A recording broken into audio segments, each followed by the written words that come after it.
Perkenalkan, nama saya Rizka dari jurusan Manajemen Fakultas Ekonomi Universitas Negeri Makassar. Di sini saya akan mempresentasikan materi tentang ramalan permintaan.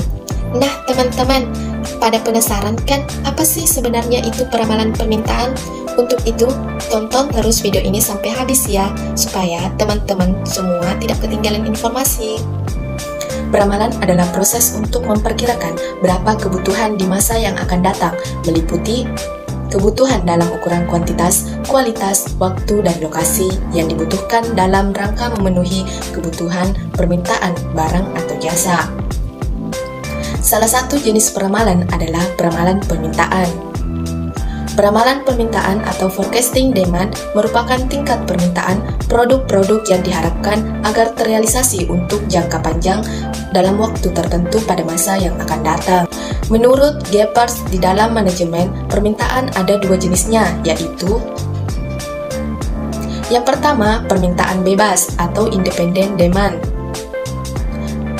Permintaan bebas atau independent demand merupakan permintaan terhadap material, suku cabang, atau produk yang bebas atau tidak terkait langsung dengan struktur bill of material (BOM) untuk produk akhir atau item tertentu. Yang kedua, produk tidak bebas atau dependent demand merupakan permintaan terhadap material, suku cadang, atau produk yang terkait langsung dengan atau tidak diturunkan dari struktur bill of material untuk produk akhir atau item tertentu. Tujuan peramalan dilihat dengan waktu. Yang pertama, jangka pendek atau short term, menentukan kuantitas dan waktu dari item dijadikan produksi.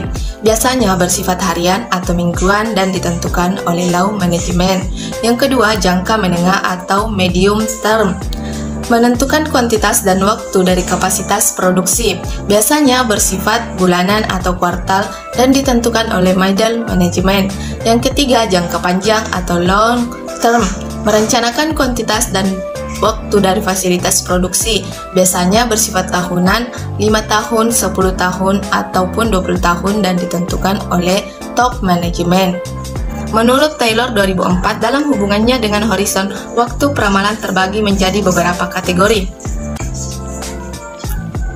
Ramalan jangka pendek atau short range forecast mencakup masa depan yang dekat. Immediate future memperhatikan kegiatan harian atau perusahaan bisnis, seperti permintaan harian atau kebutuhan sumber daya harian.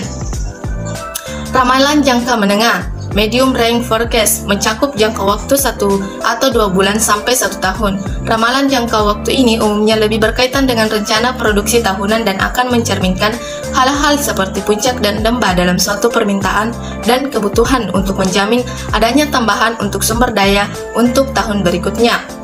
Ramalan jangka panjang atau long range forecast mencakup periode yang lebih lama dari 1 atau 2 tahun. Ramalan ini berkaitan dengan usaha manajemen untuk merencanakan produk baru. Karakteristik peramalan yang baik. Peramalan yang baik mempunyai beberapa kriteria penting, antara lain akurasi, biaya, dan kemudahan.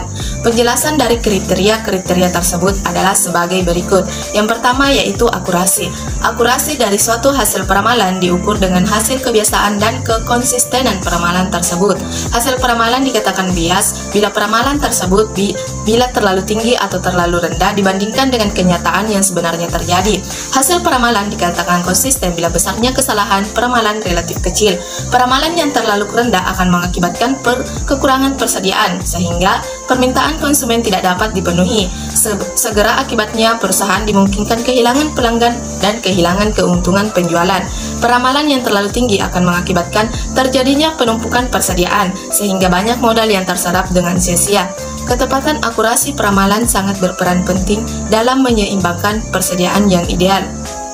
Yang kedua yaitu biaya.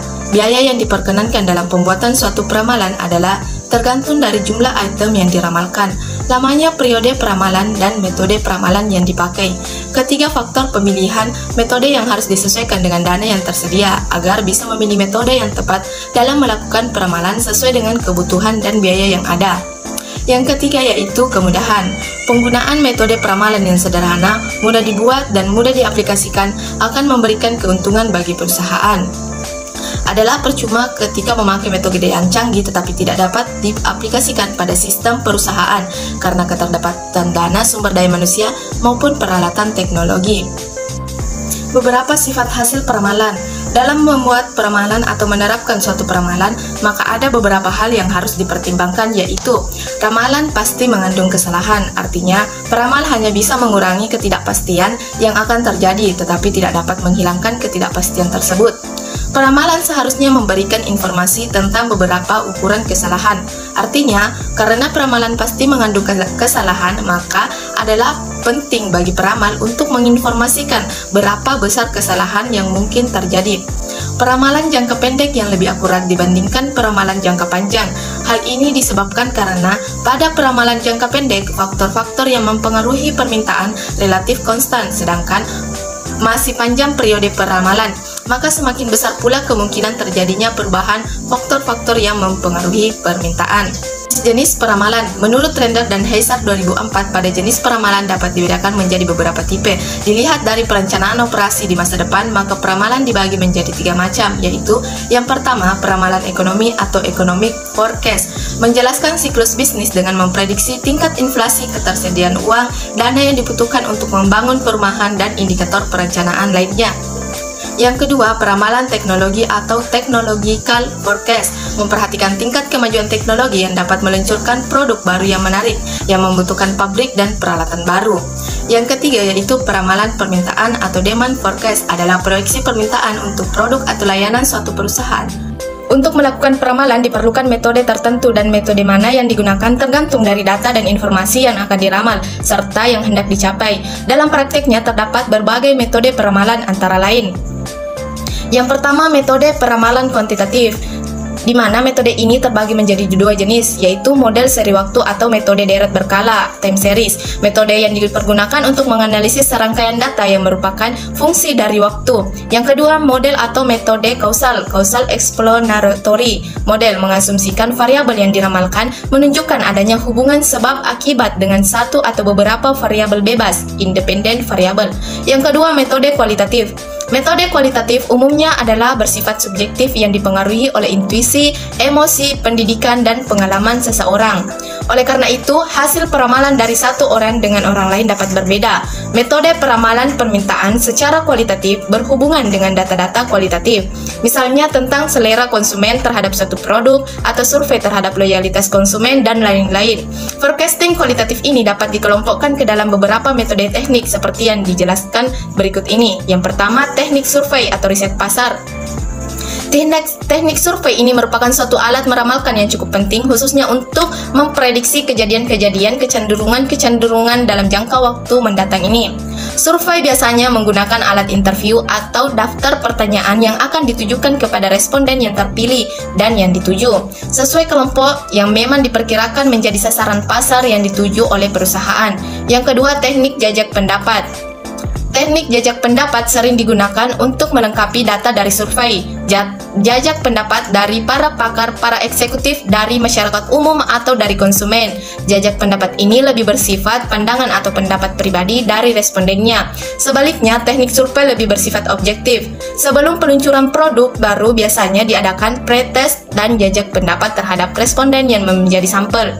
Teknik polling ini melibatkan berbagai media seperti media TV, telepon, koran, surat, email, atau internet untuk menyebarkan kuesioner atau daftar pertanyaan tentang berbagai informasi yang dibutuhkan perusahaan.